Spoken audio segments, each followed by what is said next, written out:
اعوذ باللہ من الشیطان الرجیم بسم اللہ الرحمن الرحیم سورۃ الانشقاق بسم اللہ الرحمن الرحیم اذا السماء انشقت واذنت لربها وحقت واذا الارض مدت والقت ما فيها وتخلت واذنت لربها وحقت یا ایھا الانسان انک کادح الی ربک کدحا فملاقیہ صدق اللہ العظیم۔ اذا السماء انشقت، جب آسمان پھٹ جائے گا۔ دیکھیے ساری یہ صورتیں وہی تذکیر آخرت۔ وَأَذِنَتْ لِرَبِّهَا، اذنت کان لگائے ہوئے ہے اپنے رب کے لیے، سنتی ہے یہ زمین جو ہے، یہ آسمان گویا کہ کان لگائے ہوئے۔ اذنت لِرَبِّهَا وَحُقَّتْ، اسْتَمَعَ لَهُ وَإِنْقَادَ، سنا اللہ کی بات کو، اپنے رب کی بات کو، اور اطاعت کی۔ لِرَبِّهَا وَحُقَّتْ، اور تعمیل کر دے، اور یہ اسی کی مستحق ہے، اس کا حق یہی ہے، اس کا مقام یہی ہے۔ حقا یحقو سے یہ مجہول بن گیا حقت۔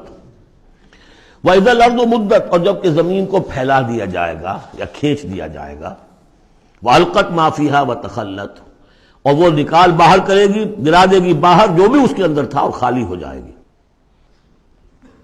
یہ آگے چل کر سورہ زلزال میں بھی آئے گا۔ وَأَخْرَجَتِ الْأَرْضُ أَثْقَالَهَا، جب کہ زمین اپنے سارے بوجھ نکال کر باہر پھینک دے گی، جو مردے ان میں دفن ہیں، جو بھی ان کے اجزاء ہیں، ان سب کو نکال کر، تاکہ وہ دوبارہ بنے اور بن کر کھڑے ہو جائیں، اور بھی جو کچھ ہے۔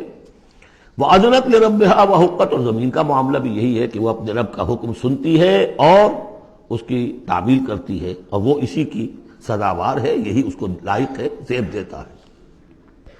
یا ایھا الانسان، اے انسان، انک کادح الی ربک کدحا فملاقیہ، یہ بہت اہم نفسیاتی حقیقت ہے، آگے چل کر سورہ بلد میں بھی آئے گی کہ انسان کو، ہر انسان کو مشقت میں پیدا کیا گیا ہے۔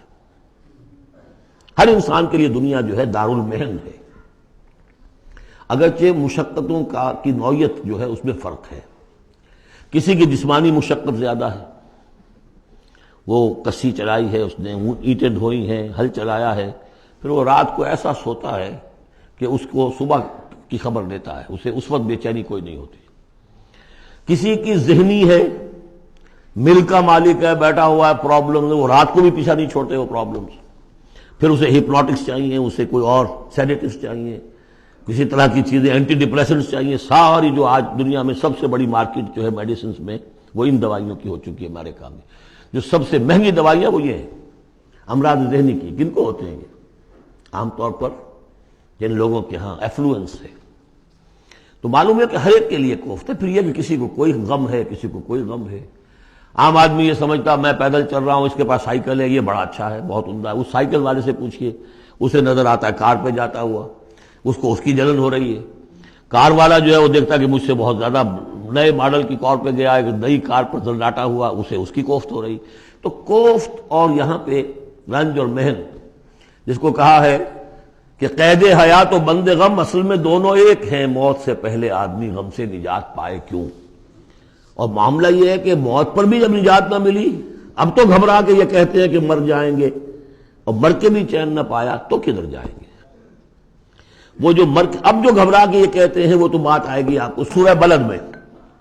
قید حیات و بند غم اصل میں دونوں ایک ہیں، موت سے پہلے آدمی غم سے نجات پائے کیوں، یہ سورہ بلد میں ہے۔ لیکن دوسرا مرحلہ جو ہے کہ اب تو گھبرا کے یہ کہتے ہیں کہ مر جائیں گے، مر کے بھی چین نہ پایا تو کدھر جائیں گے، وہ یہاں ہے۔ یا ایھا الانسان، اے انسان، انک کادح الی ربک کدحا، تیرا مقدر یہی ہے، تکلیفیں جھیلتا ہوا، بوجھ برداشت کرتا ہوا، کوفت برداشت کرتا ہوا، تجھے ایک پر دوسری، دوسری پر تیسری کوفت اور تکلیف، اور پھر جا کر اپنے رب کے سامنے کھڑے ہونا ہے۔ ملاقی، اب جو بار برداری کے حیوان ہیں، بیل ہے جتا ہوا ہے، اب جتائے رکھیے، اسے رہٹ میں لگا لیا آپ نے اس کو کسی اپنے ہل میں جوت لیا، اس کے بعد اس سے حساب کتاب تو کوئی نہیں نا۔ حضرت ابوبکر کہا کرتے تھے عجیب کیف کے عالم میں، کاش کہ میں ایک چڑیا ہوتا جو درختوں پر چہچہا رہی ہے، اس سے کوئی محاسبہ نہیں۔ کاش کہ میں گھاس کا ایک تنکا ہوتا جو جلا دی جاتی ہے، ختم ہو جاتی ہے، اس سے محاسبہ کوئی نہیں ہے، پوچھ گچھ کوئی نہیں۔ یہاں ہے محاسبہ۔ یا ایھا الانسان انک کادح، مشقتیں بھی جھیلو، صدمے بھی جھیلو، بوجھ بھی اٹھاؤ، اینٹیں بھی ڈھو، اور جو بھی کرنا ہے قلم کی گھس گھس کرو، بیٹھو، جاؤ 3 جگہ 4 جگہ مطلب کرو اور مریضوں کی خدمتیں کرو، اور پھر یہ کہ سب کچھ کر کے پھر ایک دن کھڑے بھی ہو جانا ہے۔ اب جاؤ ذرا حساب کتاب۔ لن تزول قدم ابن آدم حتی یسأل عن خمس، ابن آدم کے قدم ہل نہیں سکیں گے جب تک کہ 5 چیزوں کا حساب نہ لے لیا جائے۔ عن عمرہ فیما افناہ، حساب دو عمر کا، 80 برس کی عمر دی تمہیں، کہاں فنا کی؟